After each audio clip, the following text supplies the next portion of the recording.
Olá, amigos. Agora nós vamos fazer uma análise de experimento da física. E para isso nós vamos observar alguns experimentos em vídeo, né? Será apresentado um vídeo com um experimento a você.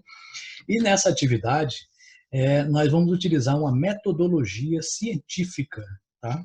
Ou seja, vamos usar o passo a passo, né? Utilizando de tal forma que nessa atividade, né, você faça uma descrição desse experimento, mas utilizando os fundamentos da física. Ou seja, aquele experimento tem que ser explicado por alguma parte da física que você estudou, né? É uma aplicação.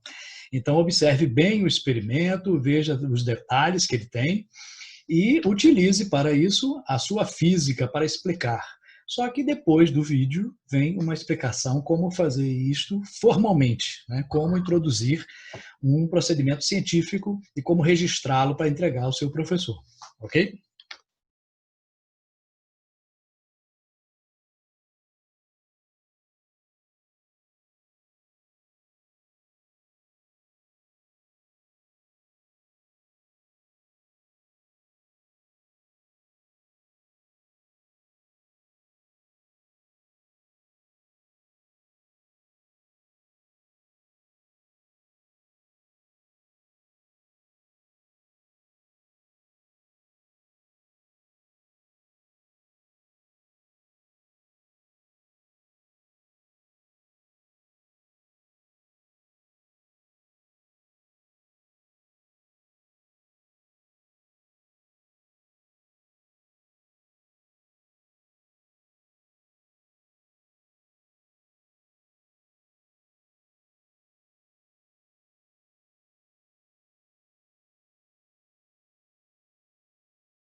E aí você quer fazer essa análise científica de uma maneira mais formal, né? Como faremos isso? Bom, existem várias formas de descrever o experimento.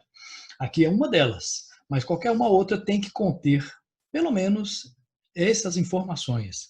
No início, né, na primeira parte, vamos identificar, localizar a área, o título e o objetivo. Então, na primeira parte, você tem que identificar-se, né? Então, é o nome do estudante que é responsável por essa descrição, essa análise, né, do experimento científico. Depois você vai colocar aqui a parte da física que está relacionada, né? É mecânica, é eletricidade, é ótica, especificando, né? Então, por exemplo, qual é a parte da ótica? É ótica física, ótica geométrica, ondas mecânicas, ondas eletromagnéticas. Então, é importante ao observar o experimento que você identifique qual é a área específica da física que está sendo analisada. É o movimento retilíneo, o movimento curvilíneo. Né? Depois você vai colocar um título. Nesse título, nunca você começa com um verbo. Né? sempre coloca avaliação, análise, investigação. Lembrando que em qualquer descrição, análise ou relatório, né, você sempre, nunca coloca na primeira pessoa, né? Eu analisei, eu fiz isso. Não, nunca se coloca. No objetivo, você vai começar com o verbo, tá? Avaliar, determinar, investigar, né? Então, título sem verbo, objetivo com verbo. Então, nunca usar a mesma raiz da palavra nos dois. Então, determinação, determinar. Avaliação, avaliar. Não, isso fica um som ruim para descrever, né? Isso denota pobreza de linguagem, né? Que não se deve ter em um relatório científico, né? Na segunda parte, nós iremos fazer uma representação esquemática e os materiais utilizados, né? Na representação, né, você vai colocar aqui, ilustrar o que foi analisado em forma de esquemas ou desenhos, né? Não precisa ser um desenho artístico, bonito, não, mas um desenho que possa se identificar o que é.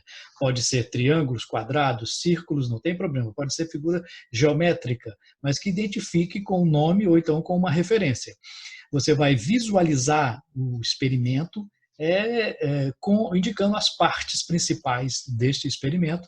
Depois vai colocar os materiais que foram utilizados, né? Foi utilizado uma régua para quê? Para isso foi utilizado. Então a descrição tem que colocar os materiais e como eles foram utilizados ali naquele experimento. Okay? Na terceira, sim, importante nessa parte, deve-se colocar os detalhes do experimento observado. Ou seja, né, tem que ficar sempre bem detalhado. É a parte mais detalhada de uma descrição ou de um relatório, né, de uma coisa que você está observando. E a terceira e última parte, você vai colocar quais os princípios da física que foram identificados naquele fenômeno. Nessa primeira parte aqui, você vai enumerar conceitos, leis, lei de Newton, primeira lei de Newton, segunda lei de Newton, né? Qual é o princípio da termodinâmica, qual é a teoria da física que foi comprovada, qual é o conceito físico que está relacionado àquele experimento. E na última parte você vai fazer uma discussão dos resultados, né? Você vai interpretar aquilo que foi observado baseado nos princípios que você identificou. Acontece isso por causa do princípio tal, tal e tal. Então é importante colocar essa última parte. Assim você terá feito uma análise de um experimento adequadamente. Ok?